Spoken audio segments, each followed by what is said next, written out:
Closed captioning is brought to you by the PAT Hearing Clinic. The future of hearing aids is here.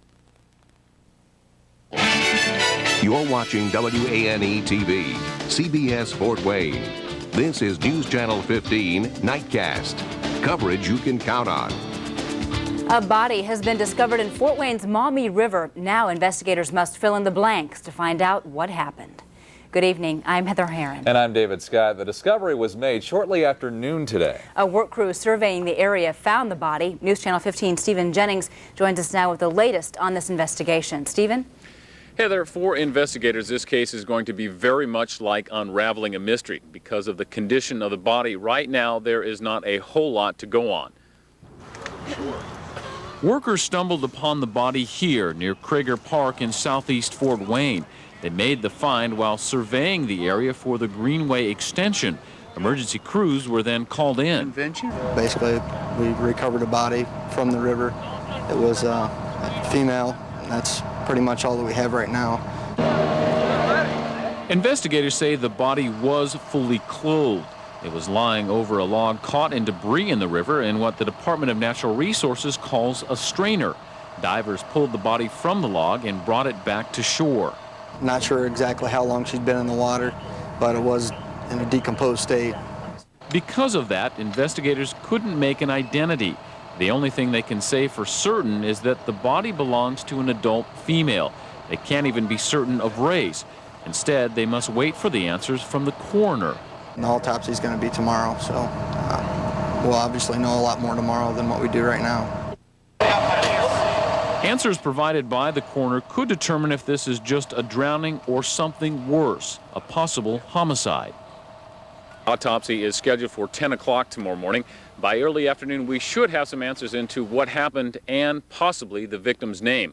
Reporting live in Fort Wayne, Stephen Jennings, News Channel 15. All right, thank you, Stephen. Now, because the body was found in the Maumee River, a state waterway, the Department of Natural Resources is leading the investigation. Dramatic testimony from Ronald Schanneberger's ex-wife today. He's the Johnson County man on trial for the suffocation death of his infant son. Amy Parsons told jurors her husband talked about killing their son, Tyler, for the insurance money about 2 months before Tyler's death, but she didn't think he would do it. Tyler was found dead in his crib Father's Day, 1999. Investigators in Angola say a fire there last night is a case of arson. It started around 10:15 at the Sutton's Deli. That's on Angola's Monument Circle. A fire crews from 6 departments responded. It took them about a half an hour to bring it under control. The deli building has apartments on the upper floors, and the fire started near the laundry area for those apartments. The nearby Strand Theater also had some minor fire damage. Every 20 seconds in America, someone somewhere steals a car. But in Fort Wayne, it's happening less often than that. According to a national study released today, the number of stolen cars has steadily declined over the past 3 years. The Summit City ranks 168th out of 330 metropolitan areas. In 1999, just over 1,600 cars were stolen. In 2000, that number fell to just over 1,500. And last year, that number fell again to 1,400. At one time, back in the early 90s, I mean, it was just going through the roof. And I think a lot of people are being more careful now. They're making it harder for car thieves. Fort Wayne ranked better than 4 other Indiana cities. The worst, Gary, then Indy, South Bend, and Terre Haute. If you think you've been paying way too much for gas, you are not alone. Lawmakers want an explanation for the summer gasoline price increases over the past couple of years. A Senate subcommittee held a hearing this morning with oil companies to figure out why. A report released yesterday says oil companies intentionally reduce supply to raise prices. Oil company officials reject those claims. Members of our industry never discuss amongst themselves how we price our product. Not only would that be illegal under federal antitrust statutes, but it would also disadvantage our ability to stay competitive in the marketplace. The price of gas this year is expected to be about 8 cents below last summer. Ohio State Police are cracking down on drivers who don't buckle up. State troopers are expected to issue an extra 50,000 tickets this year for seatbelt violations. The Ohio Patrol Superintendent is making it mandatory for officers to give out tickets instead of just warnings. Ohio officials estimate that better seatbelt usage could have saved 120 lives last year. The seatbelt crackdown will start on Thursday.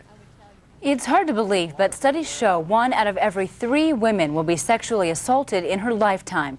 The key to prosecuting those cases like rape is collecting evidence. News Channel 15's Susan Pavley has a look at what Fort Wayne police are doing to battle rape. What we do is we turn all the lights off, and we know of two things that fluoresce. One is seminal fluid and one is saliva. Other things can fluoresce, so this doesn't tell us what it is, but it tells us that there's something dried. Dawn Rice has the latest tools at her disposal at the Sexual Assault Treatment Center. This is where rape victims come so forensic nurses can gather evidence of the crime for the prosecution. This is just one part of the city's sexual assault team. We have rape cases that come in daily. Detective Hilda Williams is with the Sex Crimes Unit of the Fort Wayne Police Department. For 13 years, she has tried to cut down on the number of rapes. But she says with cases happening everywhere, it's hard to figure out where the next attack will take place. They have no certain look. He's just not the man in the trench coat walking down the street. He could be your pastor. He could be your next door neighbor. He could be anyone. And that's what makes it so tough for police to track down a rapist. It's also hard for police to find the rapist when the victim is too afraid to come forward. A lot of women just won't report it because they feel like we won't believe them, or a lot of women, is based on their lifestyle, they feel like they'll be judged, and so they won't report. Experts say for every 1 rape reported, 10 go unreported. In Fort Wayne last year, the police investigated 40 rapes, with the experts' theory that number is really closer to 400. What we have to understand and acknowledge and accept in our society is that bad things happen to good people. Lenise Hamilton is the executive director of Victims Assistance. She's also part of the city's sexual assault team. It's her job to help make the victims feel safe again. That's a huge part of their healing process, trying to discern when, how, and where am I safe. The city's team has been in place for about 6 years, but it wasn't something that Sarah knew about when she was attacked. I had no idea where to turn. I had no idea that there was a rape crisis hotline. I had no idea there was a victim's assistance. I didn't know there were resources. And now I think more women and even more men know that there are services for people out there. Fort Wayne does have a unique web of service agencies available to handle the different aspects of a rape. If you or someone you know needs help, here are some numbers to jot down. The Rape Crisis Hotline at 426-RAPE, the Sexual Assault Treatment Center at 425-3333, and Victims Assistance at 427-1205. In the war on terrorism, an Islamic charity in Chicago and its director have been charged with perjury as well as charged with supporting terrorists. The charity is also accused of helping a man who tried to acquire nuclear weapons for Osama bin Laden. Meanwhile, in national and world headlines tonight, another missing child in Southern California. Mother and stepfather of a missing 2-year-old San Diego boy pleaded for the public's help today. Jahi Turner disappeared from a San Diego playground last Thursday. His 23-year-old stepfather says that he left the boy alone for about 15 minutes while he went to get a soda from a vending machine. It's unclear whether the boy was taken by a stranger, a family member, or simply wandered away. Chandra Levy has been missing for nearly a year now, and authorities are no closer to finding out what happened to her. The mother of the former government intern says she and her husband are still hoping for answers. It quickly drew national attention when California Congressman Gary Condit was linked to the case. He has yet to be named as a suspect. French judge and federation chief at the center of the Olympic figure skating scandal have been banned from the next Winter Games and suspended for 3 years. The two were accused of manipulating the scoring of the pair skating competition at the 2002 Salt Lake City Games. Both officials deny any wrongdoing. They have 28 days to appeal. McCartney has managed to keep an important piece of Beatle memorabilia from going on the auction block. He won a last-minute court fight about the handwritten lyrics to the song Hey Jude. It was expected to get more than $100,000 at Christie's auction in London today, but McCartney's lawyers claim the lyrics were either stolen from his home or taken by someone working for him. And a radio station held a worm-eating contest, with the first prize being tickets to a Paul McCartney concert. Since he's a Beatle, they figured it would be appropriate to have an eating contest featuring worms, better known as beetle larvae. 6 listeners still chowed down, first on boiled worms, then on the live ones.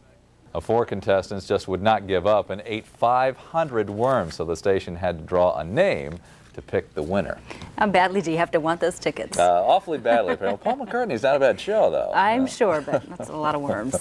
Sandy now, who probably never ate a worm in her life, joins us with the County by County forecast. Sandy. David, I wouldn't even watch the video. I just said, tell me when it's over.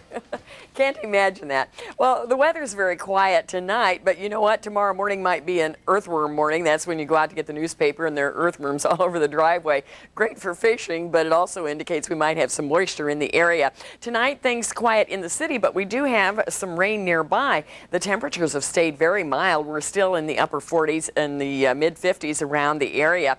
Let me show you what's coming up here with our radar sites. We are looking at the next red site out of the North Webster, South Bend, or Syracuse area. Now, some of this is clutter around the radar site, but again, there is a line streaming toward us that will bring us some random showers overnight and rain likely tomorrow. Here's a little broader view. You can see that it's mostly light to moderate green, indicating light to moderate rainfall. Hit and miss showers then tonight and again tomorrow. Now, for those of you in the northern counties, what it means to you is it could be a little wet here and there with some spotty rain. Temperatures, though, will be around 60 to 62 degrees. And for the folks to the west and to the south of Allen County, you're going to find your temperatures just a tad warmer, 63 to 65 degrees. Wabash at around 62. Warmer than today, but a little bit wet. And in Ohio, that rain will be bothersome for you as well. We'll have scattered showers from Williams County all the way down to Van Wert. Temperatures in the upper 50s and low 60s. And here in Allen County, we'll probably see around 60 to 63 degrees by the afternoon. And again, scattered rain in the area. We'll take a look at that 5-day outlook. That's coming up in just a few moments. All right, thanks, Sandy.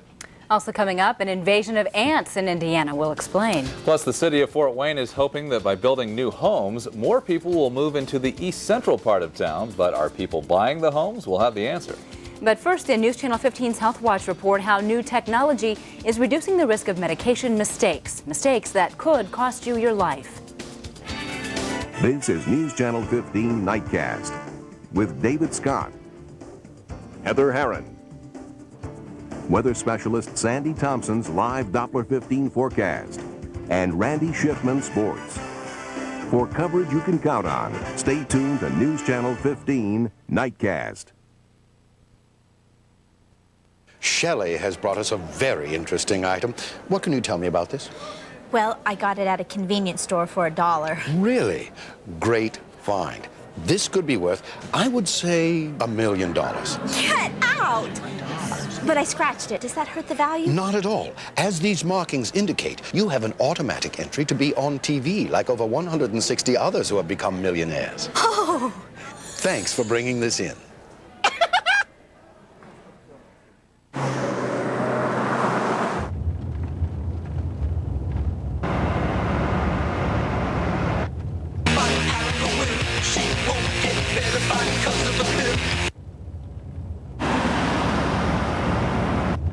Our roadside technicians are dedicated, very, very dedicated. Hey, got a flash. The E-Class comes with roadside assistance for the life of the car. Service unlike any other. Arby's Market Fresh Sandwiches. Real deli-style sandwiches from a fast food restaurant. They're made with thick sliced honey wheat bread, all soft and fresh. Tender meats like slow-roasted ham, sliced just so. Delicious Swiss and the freshest toppings, each made fresh for you. Authentic deli from a fast food restaurant. Now that's something you don't see every day, unless you go to Arby's every day. Arby's Market Fresh Sandwiches. Give in to your grown-up taste. How much can crop injury like this cost you? Using this imitator product instead of Roundup Ultramax could result in a 5 bushel per acre yield loss. Watch how fast that adds up. On every 100-acre field, the imitator product could cost you $1,000. Every 300 acres, $3,000. Can you afford to lose all this? Stick with Roundup Ultramax. Proven crop safety, proven safe on your yields. Backed by Roundup Rewards. Mark Sauter's been fighting for conservative values in Congress for the past 8 years. President George W. Bush depends on Mark to continue their fight to cut taxes, improve education, and fight terrorism. Congressional Quarterly magazine called Congressman Mark Sauter and Senator Richard Lugar 2 of the 50 most effective legislators in Congress. President Bush needs Mark Sauter's experience in Washington. That's why the president has endorsed Mark Sauter for Congress. News Channel 15 Health Watch is brought to you by the Lutheran Health Network.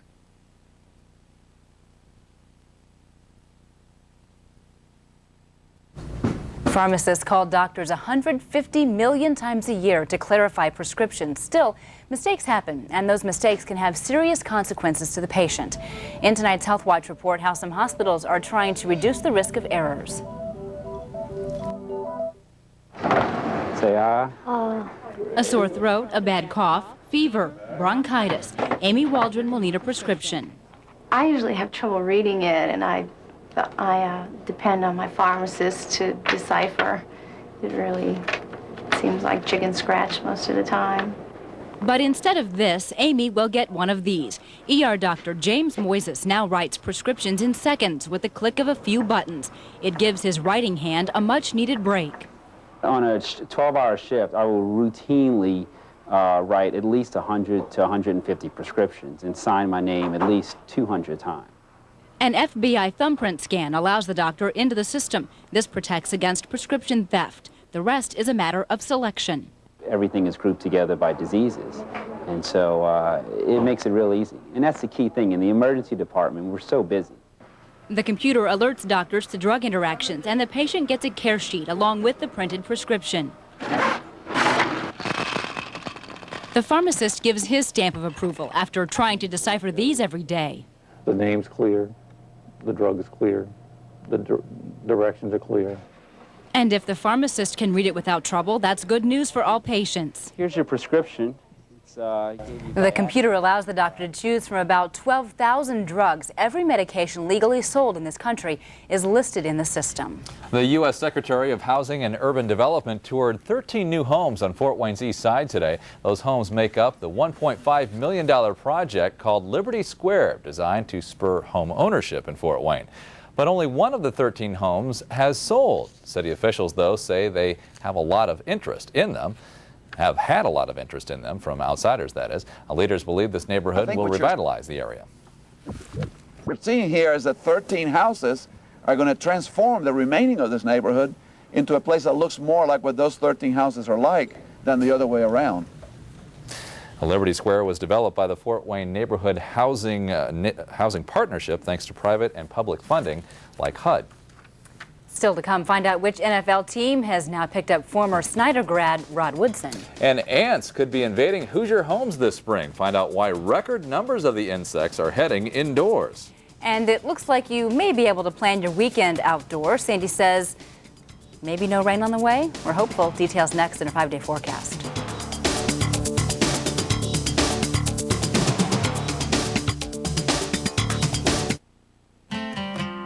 If your lawn tractor's seen better days, you need to see the new ones at Tractor Supply.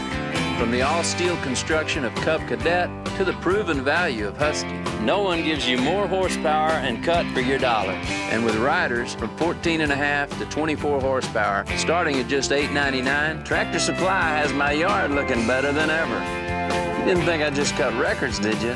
Tractor Supply. For 1 acre or 1,000, we'll help.